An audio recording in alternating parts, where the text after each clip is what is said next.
Shrouded Fables is not coming out for another few months outside of Japan. But over in Japan, they have the cards right now. They came out this past week, and we've already got a look at some builds featuring the Loyal 3. I'm not sure if it's going to be called the Pecharunt deck or the Loyal 3 deck, but it is the deck that features a lot of the new EX cards in Shrouded Fable, and today we're going to take a look at some very early builds from Japan, just to get an idea of what these decks can do. I'm Jet from inthirdperson.com. Make sure to like the video, subscribe to the channel, and let's take a look at the Loyal 3/Pecharunt deck. We'll start things off with Pecharunt EX. It's a dark basic Pokemon, 190 HP, and it has the ability controlling chains. Once during your turn, you may switch one of your bench Pokemon, your bench dark Pokemon, except any Pecharunt EX with your active Pokemon. And if you do, your new active Pokemon is now poisoned. You can't use more than one controlling chains ability each turn, so you can use this to switch whatever you want into the active. This is actually a great way if you're playing a Charizard deck and you're afraid of the control matchup. Just Pecharunt use Pecharunt to constantly have a free switch, which is fantastic. And the poison ability is actually not that bad because one of your attackers benefits from being poisoned, so that's actually not necessarily a bad thing. And on top of that, you have the attack Irritating Burst, where for 2 dark energy, you do 60 damage for each prize card your opponent has taken. If they have taken 5 prizes, you are doing 300 damage before any sort of modifiers. So this will take out any stage 1 EXs. This is going to take out basic EXs, basic Vs, and potentially punching into stage 2 territory, especially if you can get some damage modifiers on there. So very cool Pokemon to have in the deck, and it's kind of the backbone of the whole thing. We also have Okidogi EX, where it is a basic with 250 HP. Okidogi is very thick, and in particular, we are using the Crazy Chain attack for 130 damage, 2 dark and a colorless. If this Pokemon is poisoned, this attack does 130 more damage. So if you can go and pivot with Pecharunt and get that poison on there, you are now doing 260 damage. Also, shoutouts to Pokemon Proxies for the translations on these cards. And not only that, like, we do have a lot of these Pokemon have like 3 energy attacks. It can be really expensive to charge up, but that's where we've got Janine's Secret Technique. We do have Dark Patch still, and that lets us attach energy from the discard pile to our dark Pokemon, but we also have Janine's Secret Technique, a new card in Shrouded Fable, where you get to choose up to 2 of your dark Pokemon, and for each of those Pokemon, search your deck for a basic darkness energy and attach it to that Pokemon. Then shuffle your deck, and if you attach any energy to your active Pokemon in this way, that Pokemon is now poisoned, which ties in perfectly with Okidogi EX, where you are now having an easier time getting that poison effect and attacking for 260 damage. And on top of that, we have Binding Mochi as well, which is a new tool card where the attacks of this poison Pokemon this card is attached to do 40 more damage. So now all of a sudden, Okidogi that is poisoned with the Binding Mochi is now doing 300 damage, and that's before you put in any sort of other poison modifiers like the Dangerous Jungle, like a Radiant Sneasler, where all of a sudden this Pokemon could potentially one-shot like almost anything in the game, making it incredibly dangerous. We also have Munkidori EX. It's a basic with 210 HP. Its Dirty Headbutt attack is okay, I guess. For 2 dark and a fight or a colorless energy, does 190 damage, and you can't attack again with this turn. But it does have the ability Skip a Beat, where if this Pokemon is knocked out by damage from an attack from your opponent's Pokemon, if you have Pecharunt EX in play, your opponent takes 1 fewer prize card. So you are getting essentially a EX Pokemon that hits like an EX Pokemon, but you're only dropping 1 prize as long as Pecharunt is in play. And it is very much an expensive attack for 3 dark or 2 dark and a colorless for 190, but dropping only 1 prize is really nice. And I've seen some decks lean into the Okidogi, some lean into the Munkidori. So very capable attacker here. Fezandipiti is also in many of these builds, not so much for its attack. 3 colorless energy, does 100 damage to one of your opponent's Pokemon. You can bench snipe with this. However, it's mostly here for its Take Advantage ability, where if one of your Pokemon was knocked out on the previous turn, you get to draw 3 cards.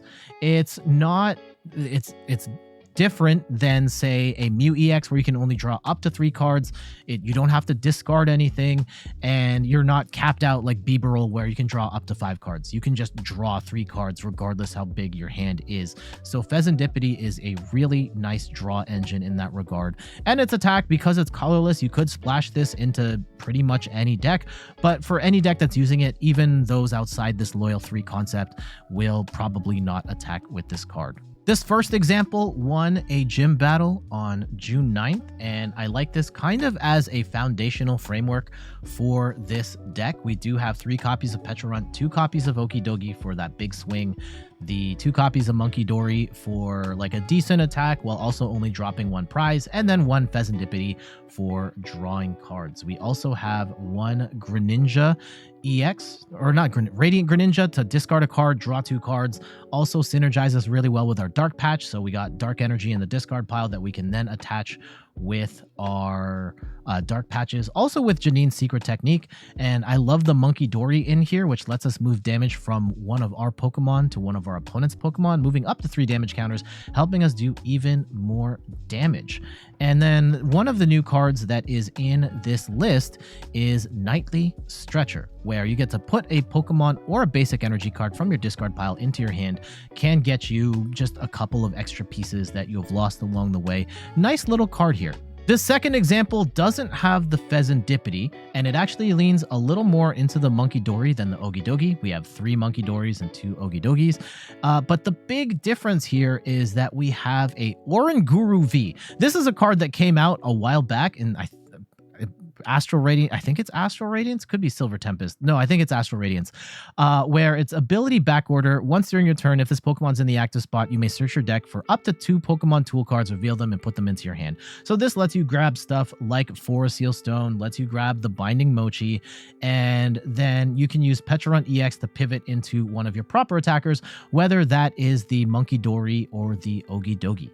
And I think it's a really interesting concept so that you are able to grab that Forest Seal Stone or those Binding Mochis a little more consistently. Example 3 cuts the Loyal 3 down even further, where we've only got the Pecharunt and then we're primarily attacking with the Okidogi here, but we still have the Oranguru V for grabbing those tools. And then one of the other big differences here is the inclusion of Energy Sticker. This is a card from Pokemon 151 where you get to flip a coin, and if heads, you attach a basic energy card from your discard pile to one of your bench Pokemon.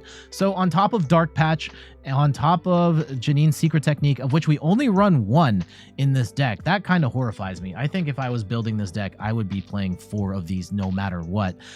Energy Sticker is here for some extra attachments as well. And then we also have Cycling Road here, where once during each player's turn, that player may discard a basic energy card from their hand in order to draw a card. So kind of like a worse Radiant Greninja, but you do get some more discard synergy here, getting to discard a card, draw more cards, giving you a little more of a draw engine, because otherwise this deck doesn't have much in the way of draw power. Example 4, this one is getting a little wacky, and I think this is the last one we're going to be looking at today. We do have all of the Loyal 3 plus Pecharunt in here, and then the 2 big changes are the inclusion of Darkrai V-Star and Roaring Moon EX. We'll start with Darkrai V-Star here. Actually, there's one more after this, but Darkrai V-Star, you can theoretically attack with it, but we only have a 1/1 line here, and we're really using it for Star Abyss, where during your turn, you can put 2 item cards from your discard pile into your hand. This can help you grab those Dark Patches, put them back into your hand, and accelerate an extra 2 energy to your attackers, which is a very great way of powering up. And then we also have Roaring Moon EX here, where, I mean, Calamity Storm as an attack is fine, although we only run 2 stadiums here, so Calamity Storm probably not going to be used as much. But really, we're using this for that Frenzied Gouging attack, where it is an instant KO on our opponent's active Pokemon. You do 200 damage to yourself in the process, but against any sort of really heavy hitter Pokemon that you just can't climb the ladder for in terms of damage output, Roaring Moon can get you there. And to make it a little easier to get to that state, we have Thornton. So you can get the Roaring Moon into the discard pile at any point in the game, and then once you've got one of your other attackers powered up, play Thornton, switch it to the Roaring Moon, and catch your opponent with a surprise KO for game.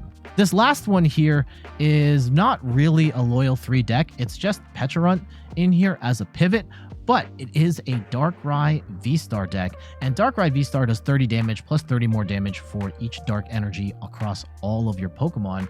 And one of the cool things here is that not only do we have Dark Patch to help accelerate energy, but we also have Janine's Secret Technique, and we have the Binding Mochi. So Darkrai is also going to be benefit from being poisoned by doing 40 more damage, and the combination of Dark Patch plus Janine plus Binding Mochi, and with the Pecharunt being able to also poison your Pokemon and pivot in and out. You could also potentially pivot in a fresh Darkrai if one has been damaged along the way. There is potential for Darkrai to stand out as its own attacker. So I really like this concept as well.